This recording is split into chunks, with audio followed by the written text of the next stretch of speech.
Hey guys, thanks for coming to hang out here on the sessions. A friendly reminder that you can hang out with me in more than one place because I'm also on AMP. Just download the app, come hang out with us Tuesdays and Thursdays, 8:30 p.m. Eastern Time. Just get a little more sessions in your life. We all need it. Okay, so World Cup.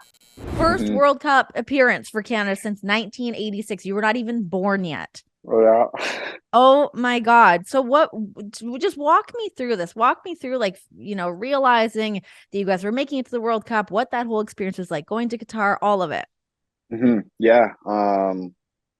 First off, yeah, amazing experience. Sometimes I don't have words to really capture the moment properly, but we knew it was going to be a long journey to get there. We had to play 21 games to qualify. Yeah, tough, tough, tough. Wow. And it started right after COVID. I think it was the beginning of 2021. But yeah, that was like our journey to get there. Once we got to the final stage, we were so confident we were going to make the World Cup. Like, not one day did we doubt our abilities. And as the qualifying went on, and there was only like maybe 5 games left, and we were sitting top of the table, it started to really sit in our minds that, wow, like, we're going to do it. Like, we're going to get to Yeah. a World Cup.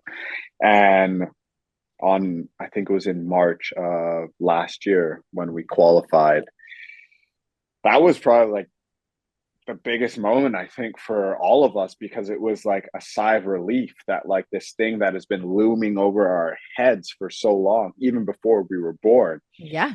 is like evaporated. It's gone. Like, you're gonna see Canada's flag at a World Cup. And yeah, we were just on cloud 9. And it's just funny how it Crazy. works as an athlete. Like, you sometimes don't take a moment to, the saying like stop and smell the roses, because like you're like, yeah, like we made it, we're excited, we're happy, our family's here. But then it's like, oh my God, like we have to like now work really hard to make the roster. Like, it's Oh not like, God. yeah. So that was my mindset. It was like, yeah, we got Canada the World Cup. I did it with my brothers. It's amazing. Then I'm like, oh my God, like I have 6 months in this year to like make sure when the roster's announced in November, I'm on that roster, because Oh my then I'm God. It thinking like, yeah, I'm thinking that like if I feel this great emotion now, but then I want to feel this great emotion again in 6, 7 months. And it's scary as an athlete. You're just thinking as the next thing, like, all right, what's the next task? What's the next challenge? So that's like the real part that I don't think people will understand, you know? That's very stressful. I mean, what are the conversations you guys are having amongst each other? And some of the guys whose name isn't called, like what? It's There's tough. so Like, much work put into that. and it's high stress, high anxiety. Like, I've never seen that many grown men anxious on a daily basis, Ugh. because they knew that one little injury could stop you from going to a World Cup. A Mhm. bad performance could lead to another bad performance. It's like everything was heightened for that year. Um, and yeah, you're right. Like, there are guys who were with us on the journey that didn't make the roster. And Oh that's my like your God. biggest fear. So, I feel for those guys, and they were with us, in spirit. Mhm. But yeah, once you get to the World Cup, oh my God, it's Then it's on amazing. like Donkey Kong. Oh Let's yeah, go. it's amazing. You have nothing to lose. You're like a wild cat getting ready to get out of a cage, right? Mhm. Because there's no there's expectations, but you can't really fail Yeah. because everyone is excited you're there. So that was a cool experience to train really hard for those 12 to 13 days, trying to do as much as you can to get fit and get ready for these games. But then also like enjoy the moment of like seeing these stadiums, massive stadiums.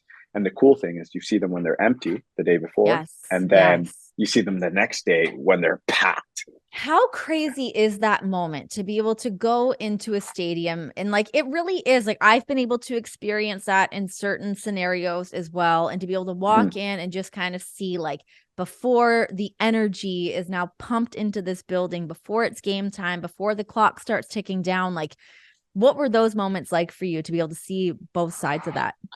Yeah, I think for me, it was really important to have that moment to myself in an empty stadium, just because kind of brings everything back down to earth. And it's like, it's just a stadium that's surrounded by a soccer field. Like, you're walking on it like a normal day. There's stands, there's a goal, there's the halfway line, there's the bench. Like, reminding yourself that like you've been here before. The location is different, but you've been here before.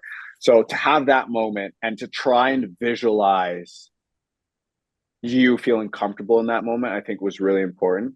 And then the next day, when all the, like you said, all the energy is there and the fans, it's like for me, I would just smile. Like, I was Yeah. just smiling. Like, I would walk out before a warm up and I'm just like looking at all the supporters from different countries, loud, the lights are on. It's the big occasion. And I'm just like smiling because I'm like, wow, like this is something you've dreamed of. To embrace this moment. That's the big moment before you play the game, is like walking out and being Mm-hmm. like almost welcomed by the world. And I would just Yeah. smile. I just had like a big smile on my face because I'm like, wow, like, I did it. Like, I didn't play as many games I wanted to at the World Cup, but I'm like, I'm here. This is what I You did it. wanted. Yeah. So that was really important. I'm glad that we did that stuff. And then, yeah, when the whistle blows, it's like, it's game time and it's just another soccer game. So What is the prep like? You said, the 13, 14 days, however many days it is, where you really kind of hunker mhm, down and you're getting your body where it needs to be, your conditioning where it needs to be. mhm. What does that look like? How regimented are you? Yeah, so luckily, because we were in so many national team camps leading up to the World Cup, like it's very routine. You're you're Mhm. you're used to it. But I think the biggest thing is like your heightened awareness about how important everything is now, right? So it's like training is still training, but there's more intensity in it because you realize like the reward is so much bigger on the other side. So you don't Yeah. want to leave anything up to chance. Your hydration, like probably the amount of water bottles we went through is like astonishing. Your sleep, like everything Yeah. is on Yeah. point, because you just don't want to like have any regrets. So in that moment, like I said, like it's a normal routine, but you're just putting so much more into it. And like the training sessions, like for me, I felt like I was on a different level, like of my Mhm. concentration and focus. Like for every little detail in training, I was so focused. And the crazy thing is, I actually spoke about this at like a rookie symposium for the MLSPA. It was like I worked so hard for those days. Like best training, I think I've best training mentality and best training like output I've had in a long time. Yeah. And still, when I got on the field against Morocco, there was like a 5 to 8 minute spell where I needed to like adjust to the game speed. I Right. did everything right, and it wasn't Right. like from minute zero I was like perfectly into the game. It's still I had Yeah. to adjust. So it's like you can do everything to prepare, but a game is still very Game's a different. game. Yeah. Yeah. What about the psychological toll that Oof. takes of doing, your body is capable of doing all of these things, but like you keep saying, it's like that pressure is constantly knocking on the door of this is a different scenario that really nobody's been in since 1986. So Yeah. what was like the psychological toll that you guys were going through, like you specifically? Oh, it was a lot. It was a lot. And athletes, we don't speak about it as much. It's becoming a little bit more normalized to talk about the difficulties mentally, like Mhm. of just dealing with pressure and dealing with the situation you're in, dealing with being away from home, but you still have responsibilities to take care of your family. Mhm. For me, I was lucky enough to have added like a mental coach right when I got to Denver, and like Oh, around that's March, I so think I added. smart. So I was able to have like calls with him every week. We actually had calls maybe every 2 days at the World Cup because it was so intense. But to Yeah. make sure that I had someone to like kind of vent to and speak to about, things that are concerning me on a daily basis, like not knowing I'm not going to play a game, whether when I know I feel I should be playing a game, or Mhm. having a really good training session and not feeling you're getting the respect from certain people. So there's all Yeah. these little things, but I had somewhere to put it out into, and he helped me big time because then we would talk about it, we would deal with it. He would make sure I know he values, my opinions and what I'm going through, and I was heard. Then we would make a plan on how to deal for the next day. So I was able to unpack everything mentally at the night, Yeah. and then make a plan for the morning and just go through that cycle. And I know a lot of my teammates didn't have this, but like I don't think I could have survived in that environment without having like a mental coach who was like fully focused on like my mental health, because it's so draining, and Yeah. you could get very depressed by like the amount of anxiety and stress that is related to like this one tournament, because it's so big. Everyone's lives or jobs depend on it, you know?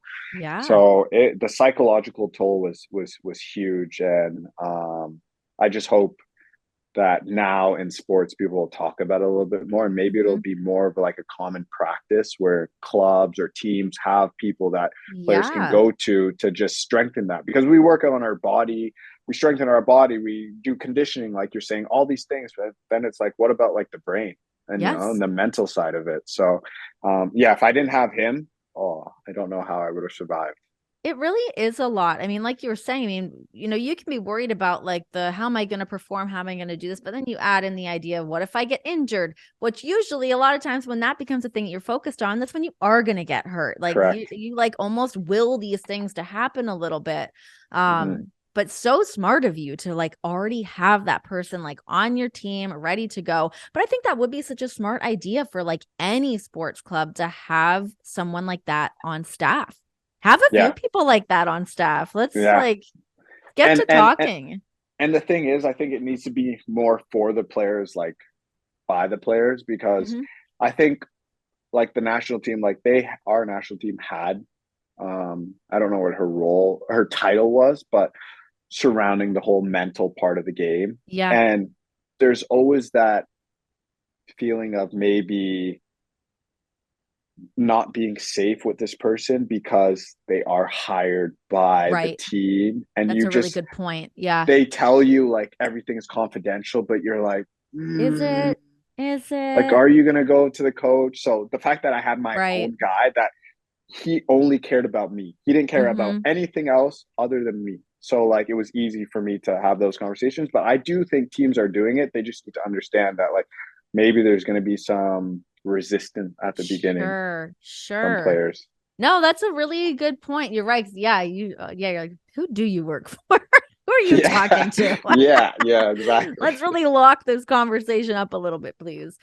But for World Cup, for you guys to be the first time since 1986, but also to have the women there, to have Mm-hmm. the Canadian women's team there.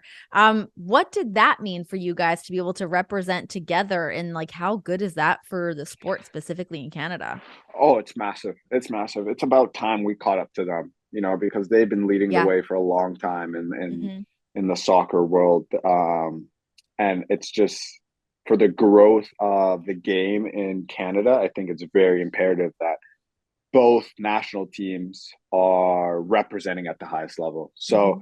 you know, sure it was our time in the light right now, but like the women's team have been doing this for a very, very long They've time. So been I'm doing glad it. that, Yeah. yeah, they've been doing it. They've been doing it. So finally we followed in their footsteps. But you know, they support us and we support them, and you know their World Cup's coming up. I think it's in Australia or New Yeah. Zealand or I something like think, that. yeah.